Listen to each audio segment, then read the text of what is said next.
What do you do when you have an emergency, like car repair, job loss, medical bill?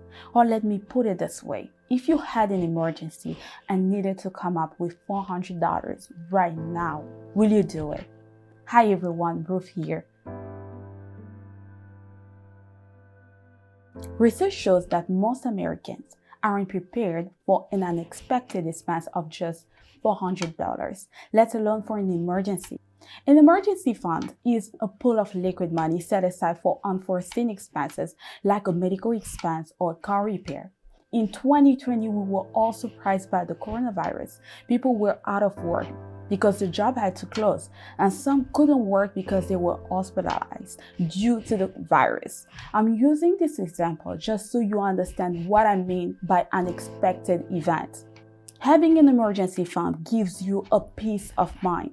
No one wants to live one paycheck away from not being able to pay the rent. Start an emergency fund with small goals and gradually work up to your long-term objectives.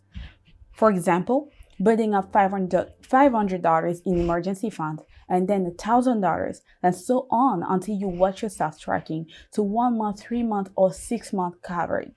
People have been asking me how much and where exactly should they keep their emergency fund? And maybe you ask yourself the same question. For the sake of this video, I'll say you need to keep 3 to 6 months of your monthly expenses, and you should keep it in an account that is easily accessible and easily liquidated. But don't worry, I have another video coming up about that, where I go a bit deeper, so watch out for them, and why not subscribing so you are one of the first to be notified. Now that you know a bit about emergency fund, start today. Don't let anything get in your way, because remember, we never know what the future holds for us. So it's always best to be prepared. Thank you for watching 2 Minute Finance. See you next time.